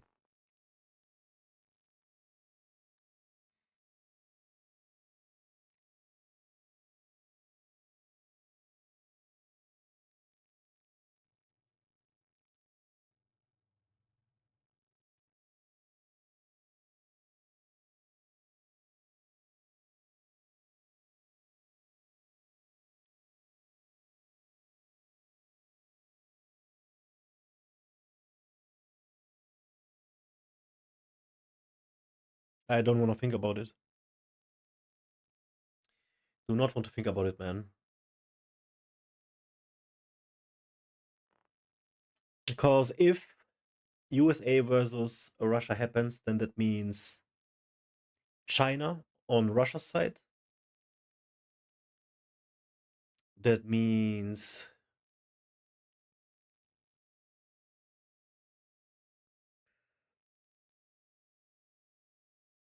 nah, they wouldn't be evolved because they don't USA don't need them. They don't need anybody.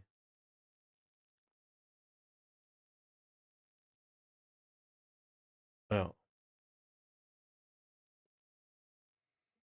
Scary, man. That shit is scary.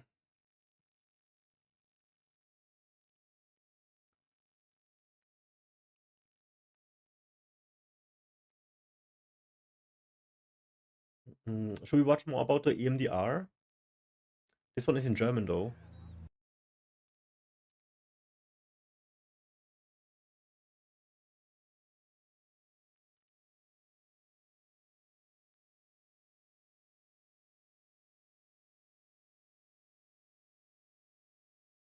So I'm streaming for like more than 10 years, right?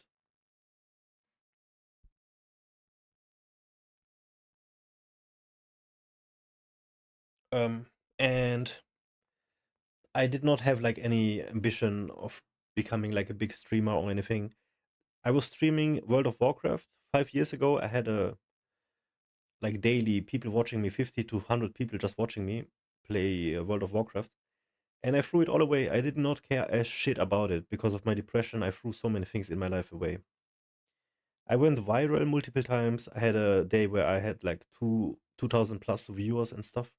And I didn't give a fuck. I was like, the best thing to do after you get a day like this is keep streaming. What do? I just didn't stream for like a whole month. And so lately, I've been thinking I wanna try like this time for real. And I found a niche actually, because people say you gotta find a niche, and it is a present from the universe or whatever, however you wanna call it. But the niche is talking about mental health in Germany.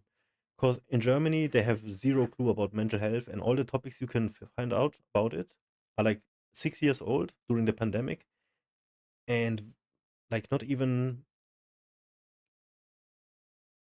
then it was like up to date, you know. And nowadays you just can't find anything that is good. So I'm gonna try and make this channel more German speaking. Yeah. So I'm in a transition of like trying to look at videos and reacting to them in German as well. I just started doing that like this week or last week. Anyhow, this one is gonna be in German now, and we're gonna have English subtitles. I do always watch on 125x, because who got the time, right? Alright, let's go. Es gibt Erinnerungen, die sind so belastend, dass sie uns nicht mehr loslassen. Dieser Film behandelt Umstände einer Gewalttat, die dich beim Zuschauen beunruhigen könnten. Okay, Trigger Warning. Ich begleite Gerhard Schwarzmann, der mich mitnimmt in eine Erinnerung, die ihn traumatisiert hat. Ich habe dann mal für einen kurzen Moment und es dann mehrfach hintereinander, habe ich anstelle der 3 getöteten Frauen meine 3 Töchter liegen sehen. Das war anders, was habe ich noch nie erlebt beim Einsatz. Was Gerhard erlebt hat, war eine psychische Ausnahmesituation. Okay. Er ist Polizist, ich hab's nicht mitbekommen. Die haben es, glaube ich, nicht gesagt.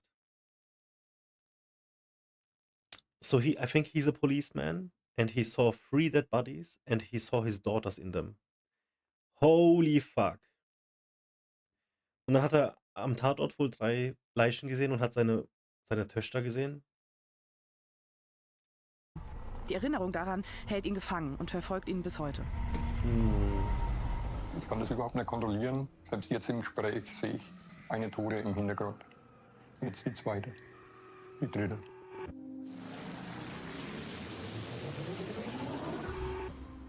Wie lebt es sich mit solchen Erinnerungen, die Angst machen und das Leben belasten? Was genau passiert bei einem Trauma in unserem Gehirn? Und kann man lernen, ein Trauma wieder zu vergessen? Erschreckend viele Menschen erleben im Laufe ihres Lebens Momente, die sie traumatisieren können. Seien das Unfälle oder Naturkatastrophen oder Gewalt. Nach einer extrem bedrohlichen Situation, die überfordernd ist, kann eine psychische Wunde zurückbleiben. Ein Trauma. So ist es Dr. Gerhard Schwarzmann ergangen. Der Tag, der für ihn alles verändert, ist der 25. Juni 2021. Aktuelle Bilder vom Tatort. Hier hat heute Nachmittag ein bewaffneter Mann mutmaßlich auf Menschen eingestochen. 3 Menschen haben ihr Leben verloren, mehrere wurden verletzt, 2 von ihnen schwer.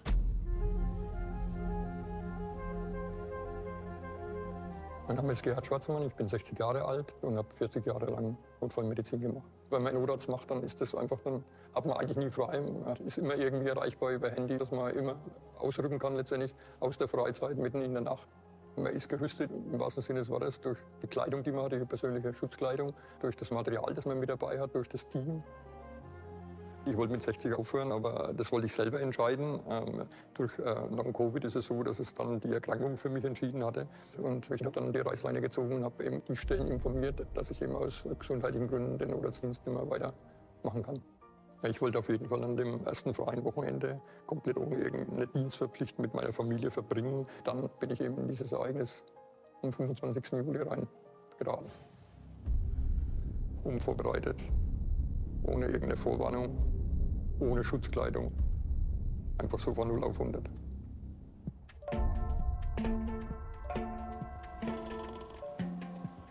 Gerhard, vielen Dank, dass wir hier hinkommen können. Vor 1,5 Jahren fing der Tag für dich hier an, als du dieses traumatisierende Erlebnis hattest. Du bist auf die Straße hier runtergekommen. Genau.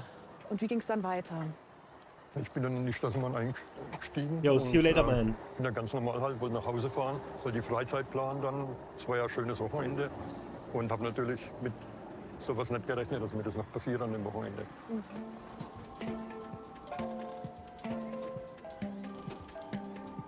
Es war so, dass wir vom Bahnhof losgefahren sind. Ich habe dann Schreie vernommen. Dann habe ich auch einen Martinshorn gehört und habe dann gesehen, dass da 2 Personen am Boden liegen.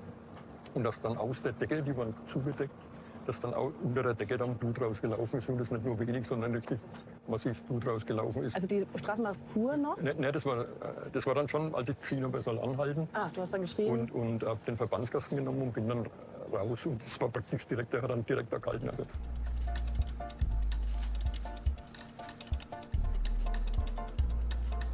Ich bin raus und bin ja dann gleich zu dem ersten Opfer hin, wo eine zweite Person irgendwie auf der drauf lag. Was da genau passiert war, wusste ich ja nicht. Es war dann im Nachhinein, hat sich herausgestellt, dass ein Kollege ist, der hat gesagt, ich habe die Blutung im Griff, schau lieber, ob nicht noch woanders welche sind. Nachdem für mich jetzt der Patient sozusagen oder die Patientin jetzt dann betreut war, war es so, dass ich dann tatsächlich nach dem Ruf, dass in dem Kaufhaus auch jemand liegt, dass ich dann sofort in das Kaufhaus mit dem Verbandskasten noch in der Hand dann reingelaufen bin. Und da habe ich dann im Nachhinein, muss ich sagen, schon die Räumlichkeit, also die Tiefe von dem Einkaufsladen anders wahrgenommen. Im Kaufhaus war keine Polizei, das waren keine Sanitäter. Und erst als ich dann wirklich die Leichen dann und die schwer Verletzte gefunden habe, dadurch war das überhaupt bekannt, dass das ein Tatort oder ein Teil vom Tatort ist. Ist das für dich eine normale Situation? Weil wenn du jetzt als Notarzt im Einsatz bist, dann hast du ja irgendwie deine Ausrüstung und hast deine Uniform, sag ich jetzt mal so an. Jetzt bist du ja sozusagen als Privatperson da gewesen. Ist das der Unterschied zu all den anderen Einsätzen vorher? Also ich glaube schon, dass das wirklich ein elementarer Unterschied war, dass man halt überhaupt nicht damit gerechnet hat, dass das passiert und dann schon gar nicht auch das Ausmaß, die Dimension. Ich habe dann mal für einen kurzen Moment und das dann mehrfach hintereinander, habe ich anstelle der 3 getöteten Frauen meine 3 Töchter liegen sehen. In der Blutlache, ganz real. Aber das war so ein Moment, wo es für mich dann war, was ich noch nie erlebt habe, dass ich sozusagen meine Familie, Angehörige in so einen Fall rein projiziert habe und das so in einer Akutsituation. Ich kann die Bilder noch sozusagen, die kann ich aufrufen, die kommen auch spontan. Aber was da auch beim Einsatz war, das so die Sinnesempfindung. Also ich habe den Einsatz als ganz ruhig erlebt. Echt? Also das, was jetzt hier wir im Hintergrund haben, habe ich überhaupt nicht wahrgenommen. Also es war fast Totenstille. Ich habe Gerüche nicht wahrgenommen. Andere Einsatzkräfte, die haben gesagt, sie halten das nicht aus, sie halten den Geruch von dem Blut nicht aus. Also Geräusche, Gerüche, das war anders und auch Bilder eben viel fokussierter, aber auch viel realer. Also das ist eine andere Wahrnehmung, als ich sonst vom Einsatz halt kenne. Gerhard zeigt, ein Trauma kann wirklich jede und jeder von uns davontragen. Aber was ist ein Trauma eigentlich genau und was muss passieren, damit eins ausgelöst wird? Stellt euch eine Situation vor, in der ihr eigentlich den Impuls habt zu fliehen oder zu kämpfen, aber euch hilflos fühlt und Todesangst empfindet. Solche extrem belastenden Ereignisse mit außergewöhnlicher Bedrohung und existenziellen Ängsten sind typische traumatisierende Erlebnisse, weil wir sie einfach super was schlecht sind das für verarbeiten. Bilder im Hintergrund? Ey, what the fuck? Entsteht ein Trauma nach einem einmaligen Erlebnis, so wie bei Gerhard, dann spricht man von einem Schocktrauma oder Traumatyp 1. Es gibt aber auch Traumata, die entstehen eher durch einen langen Prozess von Unterdrückung, Gewalt oder gefühlter Hilflosigkeit. Dann spricht man von einem Entwicklungstrauma oder Traumatyp 2. Ein Trauma kann eine Stressreaktion auslösen. Eine mentale und körperliche Alarmbereitschaft. Die Betroffenen überkommen dann regelrecht Erinnerungsfetzen, sogenannte Flashbacks. Die sind verbunden mit starken Emotionen wie Todesangst. Oft ziehen die Menschen sich dann zurück, weil sie gar nicht in Situationen geraten wollen, die sie an damals erinnern. Und sie empfinden so ein generelles Gefühl von Übererregung, innerer Unruhe und Nervosität.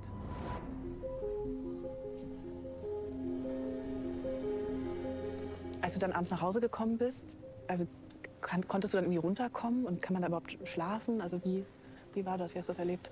Also ich bin nicht irgendwie so eigentlich wirklich runtergekommen und auch nicht zur Ruhe gekommen. Das war aufgewühlt von dem ganzen Ereignis und dann war über 2-3 Stunden noch mal eine Vernehmung gewesen, wo man mehrfach halt aus verschiedenen Sichten sozusagen oder Betrachtungsweisen dann noch mal das, was ich halt wahrgenommen habe, dann noch mal dokumentiert hat. Also musstest du dann auch an dem Abend noch immer wieder das Erlebte sozusagen erinnern? Also im Bett bin ich dann nicht eingeschlafen, sondern war dann eigentlich bis früh wach gelegen. Und das war anders, aber das habe ich noch nie erlebt beim Einsatz. Dass mich das halt überhaupt nicht losgelassen hat. Dann die Bilder, die Eindrücke, die Erinnerungen. Aber wie kommt es, dass Bilder, Eindrücke und Erinnerungen uns nach einem erlittenen Trauma nicht mehr loslassen? Ich will darüber mit Dr. Antonia Pfeiffer sprechen. Sie ist Neurowissenschaftlerin und ihr Forschungsfeld ist die sogenannte emotionale Erinnerung. Aber vorher, wie geht's denn euch eigentlich? Habt ihr das Gefühl, wir reden genug über das Thema Trauma oder müssten wir jetzt noch viel mehr tun? Schreibt mir das gerne mal in die Kommentare. Antonia, lass uns mal reingehen in das, was Vor einem eigentlich im Jahr. Gehirn passiert bei einem traumatischen Erlebnis. Also das Wichtigste ist erstmal, dass in dem Moment, wo wir etwas als wirklich bedrohlich erleben, unser Gehirn von Neurotransmittern und Stresshormonen geflutet wird. Und dass das dann die Erinnerungsbildung beeinflusst. Aber ich glaube, was man verstehen muss, ist, dass es zwei unterschiedliche Erinnerungssysteme sozusagen gibt. Genau, da gibt es einmal die biografische Erinnerung. Also das ist diese Geschichte, das was, wo, mit wem. Und dafür ist ein Gehirnareal, der Hippocampus, ganz wichtig. Und dann gibt es noch die Furchterinnerung. Und das sind unsere Reaktionen, also die körperlichen und emotionalen Reaktionen, die dann wieder ausgeschüttet werden, wenn uns etwas an das Alte erinnert. Diese Furchterinnerung, von der du sprichst, die funktioniert ja über die Amygdala. Ja, die Amygdala ist wie eine Art Gefahrensensor. Es ist ein unbewusstes Gehirnareal, wo quasi die Dinge, die gefährlich sind, als Furchterinnerung gespeichert werden. Und das Wichtige ist, dass das nicht die sprachlichen Erinnerungen sind, sondern wirklich die Körperreaktionen und die automatisierten emotionalen Reaktionen, die dort für die Zukunft abgespeichert werden, sodass wir dann Gefahren schnell erkennen und auch automatisch darauf reagieren können. Erinnerungen werden gespeichert, indem sich Nervenzellen verbinden und Netzwerke bilden. Bei einem Trauma funktioniert das nicht wie normal. Schuld daran ist das Stresshormon Noradrenalin. Bei diesen ganz großen Mengen an Diese Stresshormonen Bilder, ist warum es so, zeigen die das? dass die Erinnerungen ganz besonders stark abgespeichert werden. Die Erinnerung an die Angst, die emotionale Bewertung wird wie in unser Gehirn eingeklebt und ganz, ganz fest verbunden mit der Erinnerung an die Geschehnisse, wie zum Beispiel einen Unfall. Gleichzeitig sorgt Noradrenalin im Hippocampus aber dafür, dass die genaue Abfolge der Eindrücke nicht richtig verarbeitet werden kann. Das heißt, es kommt zu größeren Reaktionen und die generalisiert. Das heißt, die wird auch noch auf andere ähnliche Situationen übertragen. Und das Schlimme ist, dass sie dann in dem Moment das Gefühl... Okay, one second.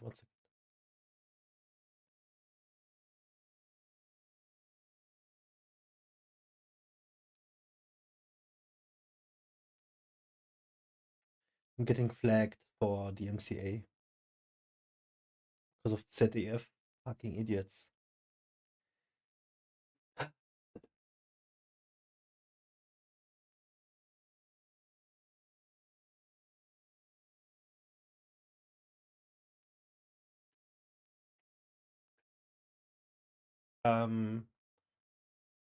Yeah, I'm gonna have to stop this video.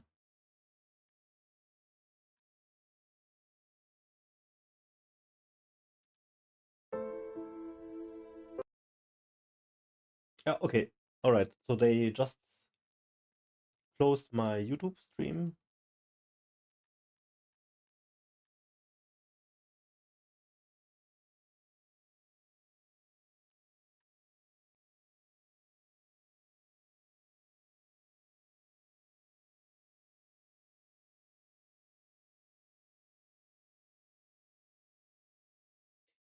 I'm gonna have to put a